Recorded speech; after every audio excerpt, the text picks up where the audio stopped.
noite a todos. Que nós possamos estar hoje realmente ligados e conectados com nosso anjo guardião, nossos espíritos protetores, para aprender um pouquinho mais sobre essa doutrina maravilhosa. E hoje, para o nosso bate-papo da noite, eu trouxe um assunto bem básico da doutrina, né, que é a reencarnação. E a importância de nós realmente lembrarmos, né, que nós estamos aqui para o enfrentamento de uma série de dificuldades, de problemas, que se constituem nos nossos desafios. Então, quando a gente pensa assim que às vezes a vida está complicada, cheia de problemas, significa que nós estamos em plena atividade, em pleno desenvolvimento do nosso potencial de crescimento.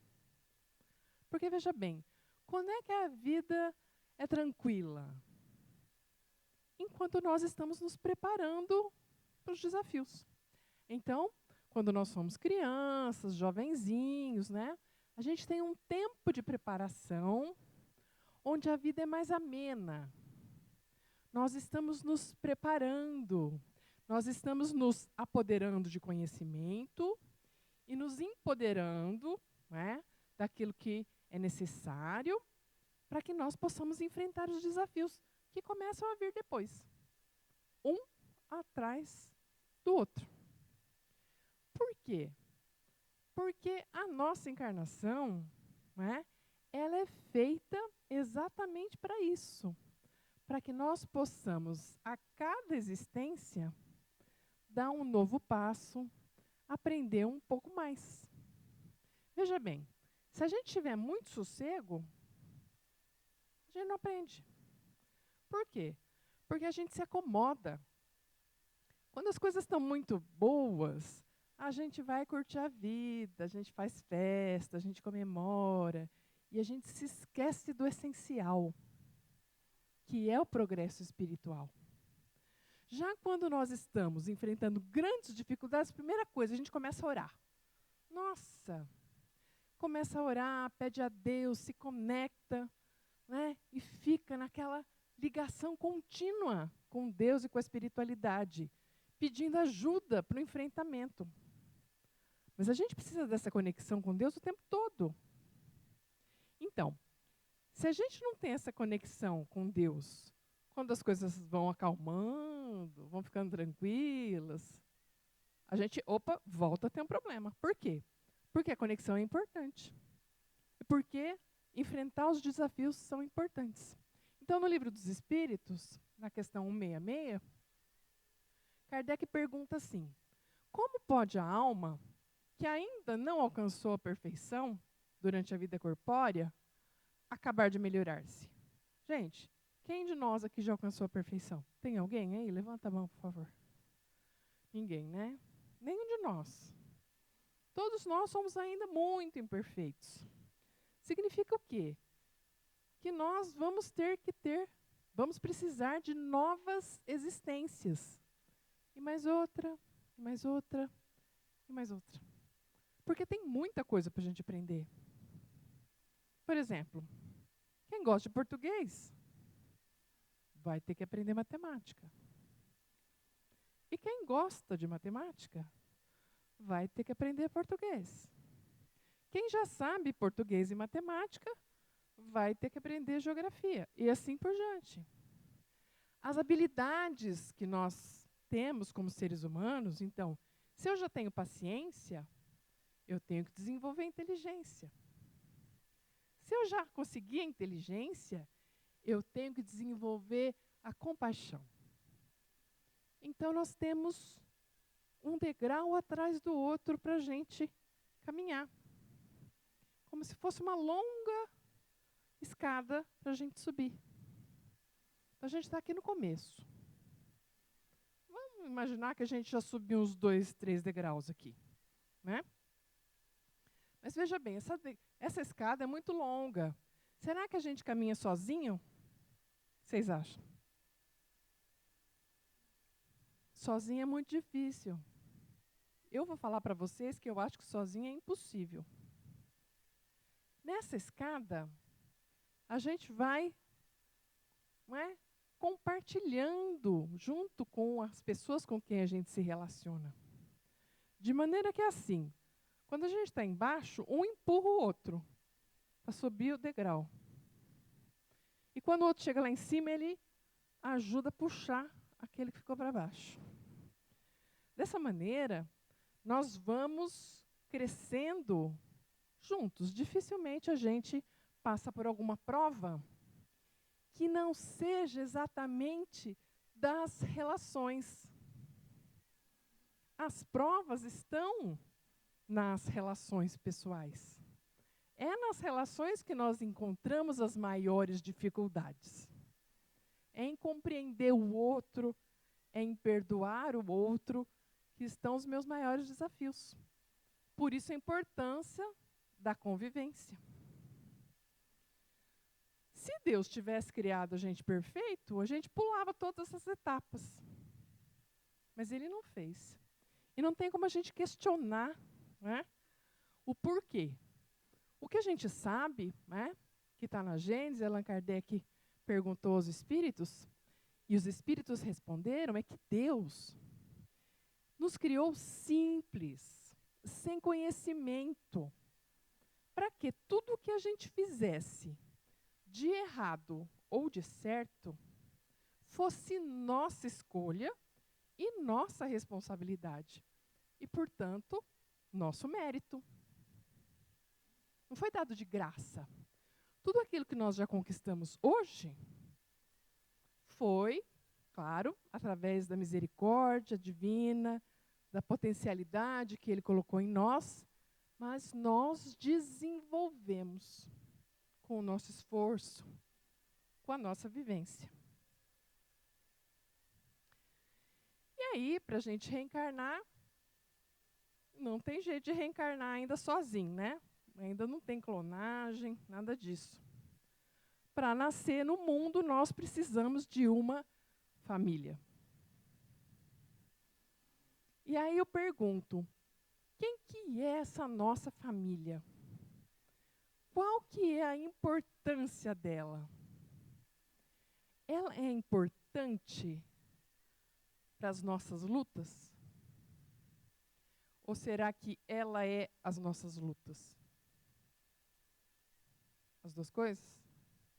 Ela é importante, ela nos dá apoio e suporte para a gente enfrentar as dificuldades no mundo, as nossas próprias, mas muitas vezes a luta também está dentro de casa com a nossa família. Né? E vamos ver por que será isso.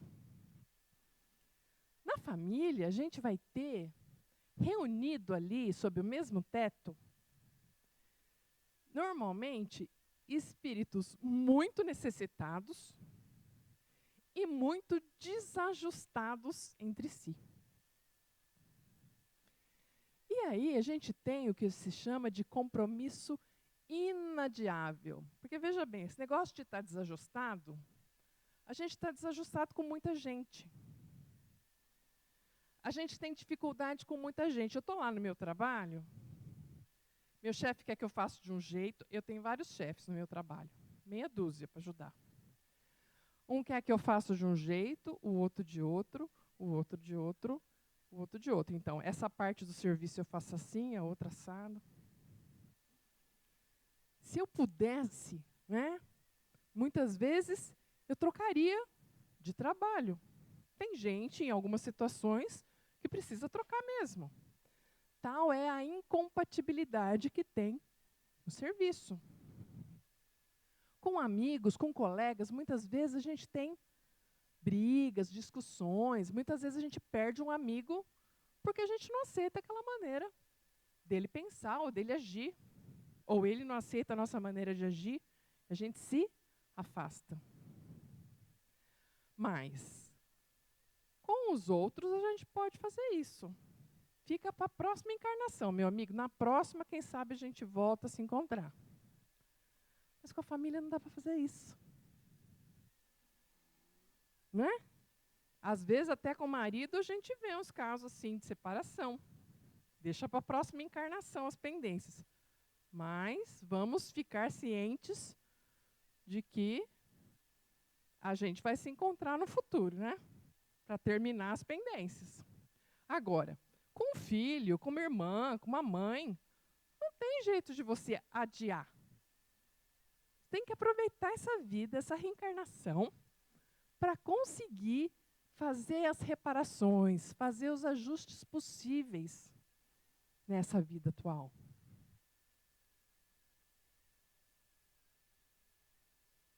Ainda no Livro dos Espíritos, os Espíritos respondem para Kardec que a função primordial da família é colaborar com Deus no desenvolvimento do amor, né, para que nós possamos aprender a nos amar como irmãos. Não é linda essa função? Mas veja bem, gente. Quando Jesus veio, há 2000 anos, há mais de 2000 anos, ele, como exemplo, como modelo de amor, nos incentivou a amar a todos, indistintamente. A amar ao próximo como a si mesmo. A amar até os inimigos. Agora, eu te pergunto, se está tão difícil de amar até os amigos, imagina amar os inimigos.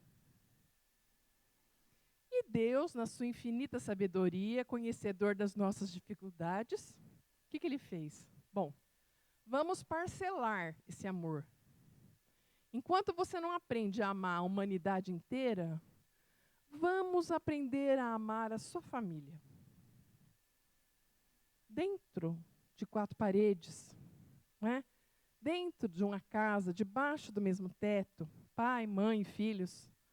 Vamos desenvolver esse amor para que depois, pouco a pouco, a gente possa estendê-lo à família extensa e assim por diante. Para que o nosso amor possa ir crescendo devagarinho. Às vezes a gente pensa assim, que essa família toda tem um jeitão, mas tem um. Sabe ali a ovelha negra da família, escolhida a dedo, né? Aquela pessoa vem para bagunçar a estrutura da família. Por que que vem? Porque Deus permite. Por que Deus permite? Porque é nas relações que nós evoluímos. De maneira que aquele que né, aquele que tem mais dificuldades, se considera mais devedor, ele pede a Deus a oportunidade de vir numa família mais equilibrada, mais ajustada, exatamente para aquela família servir de exemplo, servir de auxílio, de apoio para o desenvolvimento daquele que tem mais dificuldade. E, ao mesmo tempo, é uma prova para aquela família, não é? Auxiliar aquela pessoa com mais dificuldade. De maneira que, dos dois lados, acontece o crescimento pessoal. Acontece o desenvolvimento nas relações. E a gente pode, às vezes, ficar pensando assim, será que isso que eu estou vivendo na minha família é uma prova? É uma expiação? Ou é uma missão?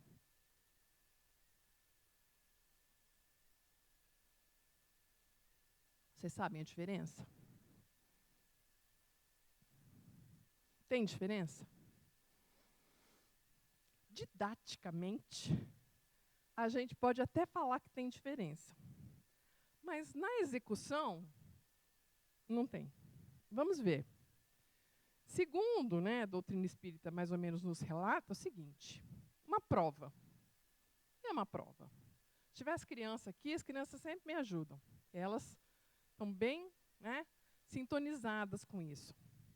Quando a gente está na escola, né, primeiro, né, a professora já começa no primeiro dia de aula dando prova? Não. Ela vai primeiro avaliar o que as crianças já sabem, já trouxeram de casa, começa a fazer, né, uma movimentação no sentido de uma aprender com a outra, começa a ensinar, a trazer os primeiros conceitos. Quando ela acha que as crianças já aprenderam alguma coisa, ela faz uma avaliação, uma prova, condizente com o nível ali das crianças, se é pré-primário, primeiro ano, segundo. Ela vai pedir uma coisa lá do terceiro grau, lá do ensino médio? Não. A prova é proporcional ao conhecimento que a gente tem. Para que passa pela prova? Tem estresse na prova? As crianças ficam tudo estressadas um dia antes da prova, não dorme, não come, dá dor de barriga na hora de ir para a escola, chora, vomita. Criança pequena já viu de tudo, essas coisas. Mas aí ela faz uma prova. Não foi tão ruim assim fazer uma prova, né? Tem umas que se saem melhor, outras nem tanto. Mas aí aprendem mais um pouco e depois tem outra prova. Elas já não ficam mais tão nervosas. Fica um pouco, rói a unha, né? Dá dor de estômago. Mas aí elas fazem uma terceira prova. E uma quarta, e uma quinta. E quando elas chegam no fim do ano, elas passaram por várias provas e elas foram ficando mais resistentes. E quando elas chegam lá no final do ano, que ela conhece um coleguinha que vai entrar no primeiro ano, ano que vem, fala assim, no começo é meio difícil, mas você vai acostumar. Por que acontece? Elas entendem que aqueles que vão começar têm maiores dificuldades, mas que elas já estão com mais experiência. Não é assim? E assim por diante. As provas na nossa vida, elas acontecem para auxiliar a gente a ficar mais resistente às dificuldades. A não encarar qualquer pequeno problema como se fosse uma tragédia. A ter confiança e saber que aquelas dificuldades que estão vindo para nosso enfrentamento são proporcionais àquilo que nós já temos condições de enfrentar. Não tem prova lá do terceiro ano da faculdade para a gente. Nós estamos tudo aqui no primeiro, no segundo. As provas são proporcionais à nossa condição de aprendiz. Eu acredito nisso? Vocês acreditam nisso que eu estou falando? Faz sentido isso que eu estou falando? Porque se a gente pensa que Deus é bom, que Deus é justo, não é? E que Ele nos fez simples para a gente ir evoluindo aos poucos, não faz sentido que as provas sejam proporcionais ao nosso grau de adiantamento? Então, por que a gente se desespera quando vem a prova? Ou não, só eu que me desespero? Vocês? Desculpa, gente, só eu. A gente se desespera porque a gente esquece da misericórdia divina, esquece da fé, esquece da confiança, esquece que a gente tem uma proteção espiritual contínua do nosso protetor espiritual. Por isso que a gente tem que lembrar. A gente esqueceu, deu aquele momento de pânico, né? Aquele momento de apagão. Respira e lembra. Eu acredito num Deus misericordioso, bom e justo. Eu acredito que nós estamos aqui para o enfrentamento das dificuldades, para crescer. E se Deus está mandando essa cruz para mim, essa dificuldade, significa que Ele acha que eu tenho capacidade de enfrentar isso. Então, vamos à luta. Já as expiações são casos onde, de alguma forma, tenho uma dívida, digamos assim, com alguém, ou com a lei divina. Muitas vezes eu me furtei, eu me desviei da lei de Deus, e eu preciso retomar aquele caminho. E às vezes eu não consigo de uma outra maneira que não seja através de uma expiação, que pode vir através de uma doença grave, uma morte prematura, na infância ainda, ou em situações muito, digamos assim, fortes, violentas, como um acidente ou alguma coisa assim. E as missões, nós temos as grandes missões, os grandes missionários, como Chico Xavier, Madre Teresa de Calcutá, Bezerra de Menezes, e nós temos as pequenas missões.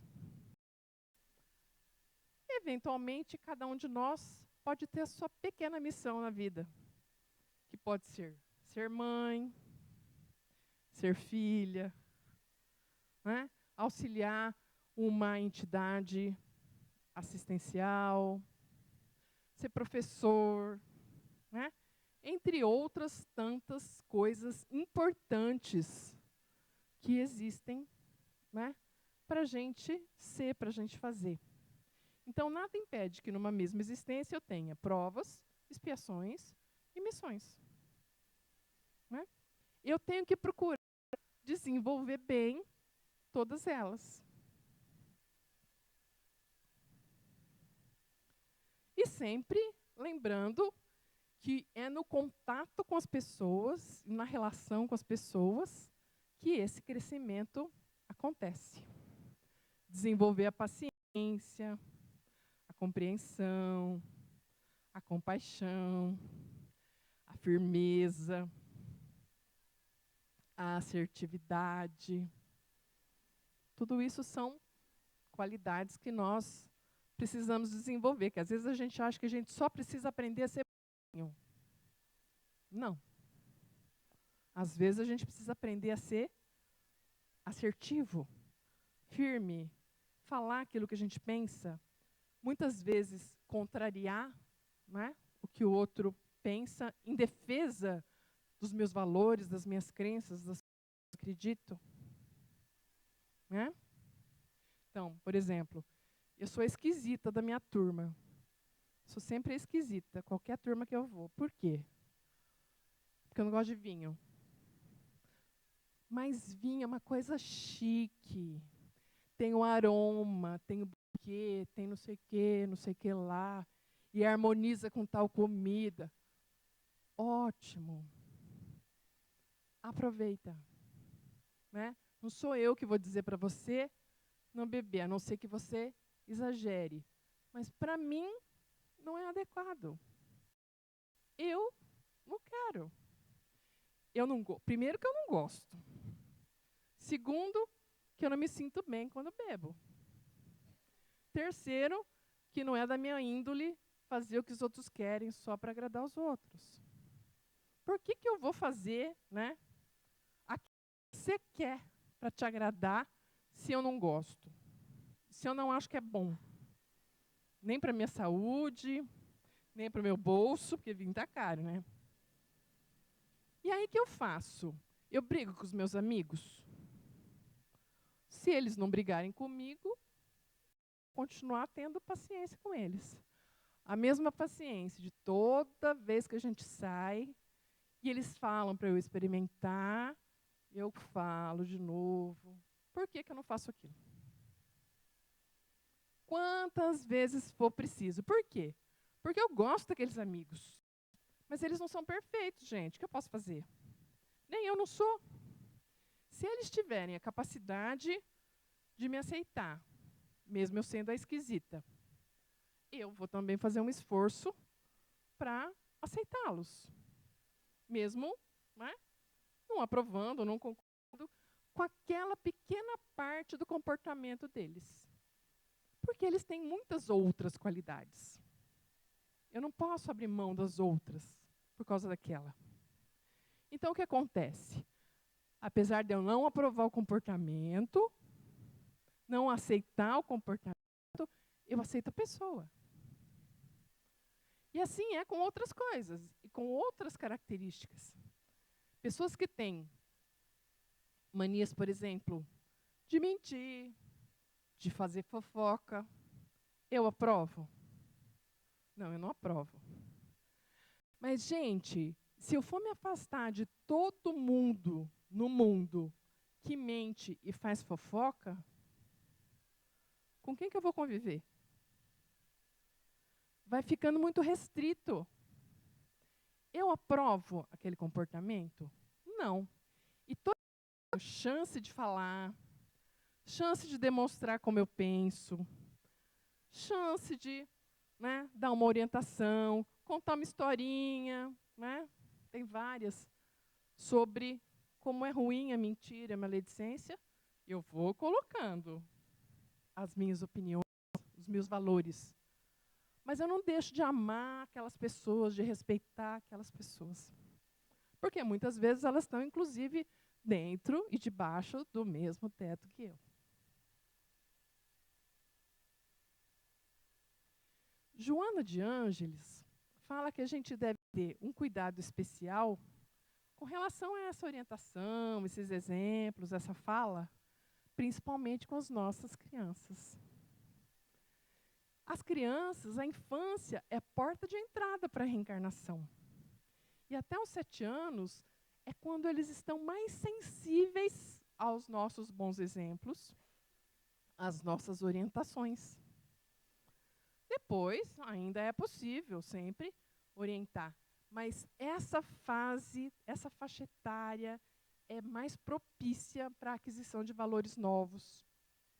Então, ela fala da importância de trazer as crianças, né, para participar da evangelização infantil e levar o evangelho para casa, através da realização do evangelho no lar. O que ela fala, então? Com relação às crianças. Fala-lhe de Deus sem cessar. Ensina-lhe a humildade ante a grandeza da vida e o respeito a todos, como valorização preciosa das concessões divinas. No mundo em que a gente está vendo que o preconceito ainda é tão forte em relação a várias situações, raça, gênero, escolha, opção sexual, time de futebol, né? Tanto preconceito. Como é importante a gente ensinar as crianças a respeitar o próximo, né? O idoso, né? Os próprios pais, como isso é importante. E ela diz assim: que você não lhe conceda, não lhe ensine, não lhe oferte, por negligência, ou seja, por preguiça ou por desatenção, ele te cobrará depois. Né? Principalmente com relação à educação das crianças. Se a gente não ensina as crianças enquanto elas são crianças, fica muito mais complicado depois. Veja bem, eu tenho um filho hoje de 30 anos. Né? Já sou uma mãe aí antiga. Se eu fosse mãe hoje, eu faria 70% das coisas diferentes do que eu fiz. Porque em 30 anos, eu aprendi muita coisa sobre desenvolvimento infantil, sobre como a criança aprende, sobre a importância, né, e como se fixa os ensinamentos na mente infantil. Coisas que eu não sabia quando eu tinha, né, há 30 anos atrás. Mas as crianças não vêm com manual de instruções, vêm? Não vêm. Então, tudo que a gente pode fazer é sempre dar o melhor de nós naquele momento. Tem como hoje eu voltar lá 30 anos atrás e ter meu filho bebê? Não tem. O que eu posso fazer por ele hoje que ele é adulto? Eu posso continuar orientando, trazendo os temas para discussão, contando histórias que eu ouvi falar, influenciando dentro das minhas possibilidades. mas eu tenho que respeitar aquele ser que é adulto, que pensa pela própria cabeça, que age pelos próprios valores. E será que é só meu filho que eu gostaria de influenciar? Não. Tem uma série de pessoas na minha família que eu gostaria de ter alguma ascensão. Meu pai, por exemplo. Né? Então, eu gostaria, hoje que eu me sinto já mais velha, eu já me sinto assim, meio que como se eu estivesse na mesma faixa. Né? Meio de igual para igual. Mas para ele não. Para ele eu vou ser sempre uma menina. Né? Eu nunca vou saber tanto quanto ele ou igual a ele. Ou mais que ele, então nem pensar. Mas não faz mal. Eu tenho que respeitá-lo, afinal de contas, ele é meu pai. Mas aquilo que eu sei, eu posso trazer como uma história, como uma coisa que eu li, trago uma revista, deixo ali na mesa, conto um caos que eu ouvi aqui na casa espírita. É assim que eu posso, de alguma forma, né, dizer o que eu penso e dos valores que eu acredito, respeitando a individualidade dele, o momento dele. Então, eu não vou me omitir, né, da minha responsabilidade, mas eu também não posso invadir, né, o espaço dele. Isso a gente faz com todo mundo, em todas as relações. Mas com as crianças também. Respeitando as crianças, eu devo trazer continuamente para elas todas as informações, as histórias, as coisas que estão no Evangelho, conhecimento sobre Jesus. E na nossa família, a gente não tem só o pessoal do lado de cá, a gente tem também o pessoal do lado de lá. Né? Nossa família não é só a família física. Nós temos também uma família espiritual. Aqueles que nos antecederam, meus avós, tios-avós, bisavós, muitas vezes estão lá no plano espiritual, nos auxiliando, nos intuindo, nos fortalecendo, acompanhando o nosso desenvolvimento. Né? Então, no Evangelho, segundo o Espiritismo, né, eles relatam assim: se uns espíritos estão encarnados e outros não, eles continuarão unidos pelo pensamento. Os que estão livres, no plano espiritual, velam pelos que estão cativos, né, presos no corpo. Os mais adiantados, procurando fazer progredir os retardatários, aqueles que ficaram para trás. E após cada existência, todos eles terão dado mais um passo na senda da perfeição. Ou seja, nós caminhamos realmente juntos. E cada individualidade tem o seu histórico de vida registrado. Então, a gente pensa assim, estou chegando nessa vida, o que eu vou trazer para essa vida? Estou reencarnando agora. Como é que vai ser Priscila? Vai ser alta, clara, cabelo enrolado, olho claro, voz meio ardida, assim. Né? O que mais vai ter? Vai ter chance de ter trombose, vai ter chance de ter pedra no rim, vai ter chance de ter todos aqueles problemas que toda minha família tem, né? Vem no pacote. Por quê? A herança genética. Eu herdei do meu pai e da minha mãe tudo que eles tinham de bom fisicamente e de ruim fisicamente. Mas, além daquilo que eu herdei deles, tem um pacote que eu herdei de mim mesma, que é tudo que eu já vivi para trás. O que eu vivi na vida anterior, e na outra, e na outra, e na outra. Vem na mala isso. É o pacote. Porque, pensa bem, a gente não está evoluindo um pouco em cada vida? Significa que eu fui evoluindo até que eu cheguei aqui, né? Então, hoje, Hoje eu sou o melhor de mim. Hoje eu sou o melhor de mim. Eu nunca fui melhor para trás, eu só fui pior. Né? Eu vou ser melhor daqui para frente. Quer dizer o quê, então? Que eu trago do passado todas as minhas dificuldades. Todas as minhas dificuldades eu carrego. E para eu fazer alguma coisa de diferente? Gente, o que é fácil para vocês? O que é fácil para você? O que você faz na sua vida que você acha fácil? O que ela já conhece. É isso mesmo.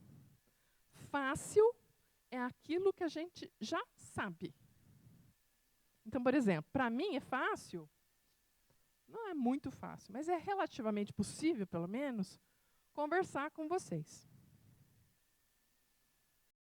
Mas uma coisa que uma vez eu vi uma pessoa fazendo e que achei a coisa mais difícil do mundo. Quem é costureira aqui? Alguém costura?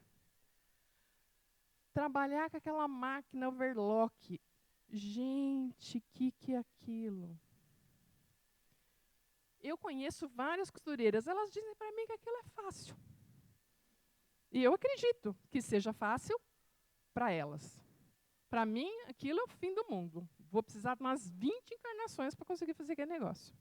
Só colocar a linha já merecia o Oscar, prêmio Nobel. Então, a gente carrega tudo aquilo que a gente já sabe.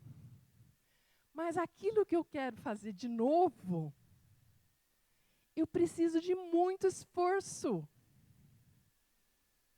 Porque eu não sei. Fazer o que eu já sei é fácil. Fazer o que eu não sei exige muito esforço. Por isso que a nossa modificação pessoal, isso que a gente fala de reforma íntima, é tão difícil. Eu quero ser uma pessoa mais calma. Então, tem gente que olha para mim e fala assim, nossa, Priscila, mas eu acho você uma pessoa tão calma. Então, o pessoal lá em casa não acha. Por quê? Por que é fácil ser calma aqui? Gente, essa é uma situação abençoada. É um ambiente equilibrado, cheio de boas vibrações, os espíritos superiores estão aqui faz tempo, todo mundo orando, todo mundo vem em busca de paz, ninguém me cobra nada. A gente fica assim, meia hora, 40 minutos conversando. É um prazer. Agora, a hora que a gente sai e encontra um desafio, aí é que é a hora de provar que a gente tem calma.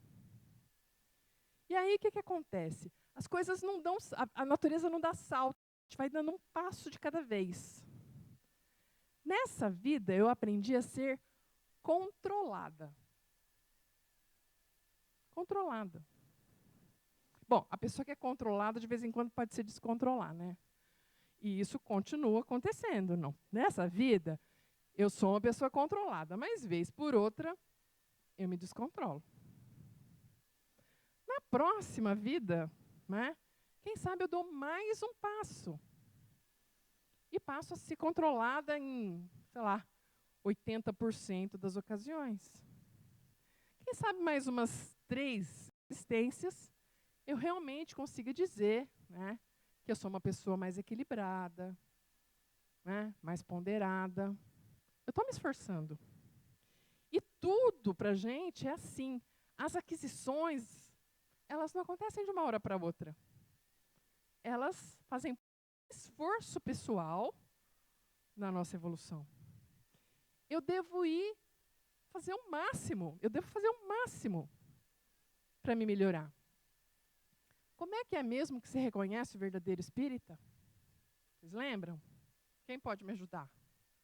Lemão? Né? Pelo esforço que faz pela sua transformação moral. Pelo esforço. Por quê? Porque não é fácil, não é assim, né? Num piscar de olhos que a gente se transforma moralmente. A transformação moral, ela exige de nós. Não é porque eu tenho conhecimento da doutrina espírita, pronto, tenho conhecimento, me transformei. Não. Eu preciso de uma transformação no meu comportamento. E ali dentro da família é que eu vou provar mesmo se eu me transformei. Porque tenho pai, tenho a mãe, tenho irmão, tenho filho, marido, todo mundo te cobrando. E o pessoal ainda fala, mas você é espírita e é maneira? Mas se eu não fosse espírita, eu ia agir muito pior. Né? Graças a Deus que nessa reencarnação eu pude conhecer a doutrina espírita. Gente, é difícil da gente avaliar. Mas passado 30 anos que eu conheço a doutrina espírita, eu consigo sim identificar algumas coisas aonde eu melhorei. Graças ao conhecimento da doutrina e a partir daí do meu esforço para realmente melhorar em alguns pontos. Se eu não tivesse a doutrina me apoiando, não sei como seria. E aí a gente vai falar, né, que tudo aquilo que a gente traz dessa vida, em termos de dificuldade, vem mais ou menos planejado. É a nossa herança. Se a gente pensar, por exemplo, não é, na quantidade de doenças que surgiram de repente no nosso país, que não tinha até então. Né? A tal da Zika, a tal da chikungunya, a dengue, que foi uma coisa antiga que retornou como epidemia. E vocês devem ter acompanhado na televisão os casos de microcefalia associados à Zika. Por que uma criancinha que está chegando no mundo começar já a sua vida com uma expiação dessa natureza? A microcefalia, ela vai causar uma redução no sistema nervoso, os neurônios não se desenvolvem, e como o cérebro lá dentro fica pequeno, a caixa craniana, que acompanha o cérebro, também fica pequena. E compromete tudo que está relacionado com o cérebro, parte visual, parte auditiva, fala, comunicação, a parte da inteligência, memória, tudo que está relacionado com o encéfalo. Parece pesado uma coisa dessas, não é? E a gente fica se perguntando, por que disso? Se a gente lembrar que Deus é bom, Deus é justo, Deus coloca as provas e as expiações na medida que a gente tem condições de desenvolver, a gente entende que a maioria desses casos foram pedidos, foram programados pelo espírito reencarnante. Ele se preparou antes do nascimento para passar por aquilo. Não é à toa, bem assim de roldão. Mesmo assim, a gente pensa, por que um espírito pediria uma expiação, uma prova tão difícil? E a gente pode pensar e pode ter vários motivos, mas um deles seria o mau uso da inteligência. O uso da inteligência para prejudicar o próximo. Através de guerras, através da utilização indevida dos bens materiais dos outros, no prejuízo do próximo. Pode ser um dos motivos. Né? E o que acontece com aquela família que está ao redor daquele ser com tanta dificuldade? É uma prova para a família. O ideal é que essa família se una mais ainda, fortaleça os seus vínculos, para que juntos eles possam trabalhar no benefício daquele ser tão frágil e tão indefeso. E assim, uma dificuldade ao nascimento pode se constituir num grande desafio familiar para que todos se desenvolvam, cresçam e saiam, né, dessa situação, vençam essa situação mais fortalecidos para uma próxima reencarnação. Isso da gente pensar nisso quando a gente olha só para essa existência. Mas quando a gente sabe que a gente tem reencarnações sucessivas, a gente consegue aceitar uma dificuldade dessa com maior compreensão, com maior sem rebeldia, né? E enfrentar um desafio desse, construindo mais ainda o amor entre a família. E para finalizar, né, essa imagem, para a gente pensar numa frase de um grande filósofo, Epicuro. Epicuro diz assim: se você tem dinheiro, muito dinheiro, não é pouco não, muito dinheiro, mas não tem amigos, não tem família, e não tem uma vida que te proporcione reflexão, aceitação, crescimento pessoal, você não é feliz. Mas, se você tem amigos, família, e uma vida que te proporciona reflexão, entendimento, aceitação, conexão com o Criador, mas não tem dinheiro, você não é infeliz. Porque o que nos dá realmente felicidade é essa sensação de pertencimento a um grupo, seja ele de amigos, de família. E esse entendimento de que a vida tem um sentido, de que nós estamos aqui por um motivo que é maior do que nós, que nos protege, que nos orienta, que nos ama e que quer o nosso bem. Que nós possamos, na noite de hoje, pensarmos na nossa família, nos nossos amigos, nas oportunidades e dificuldades como meios de crescimento e como meios, né, como mensagens que Deus nos manda a todo momento, nos lembrando que a nossa principal missão na Terra é amar. Uma boa noite.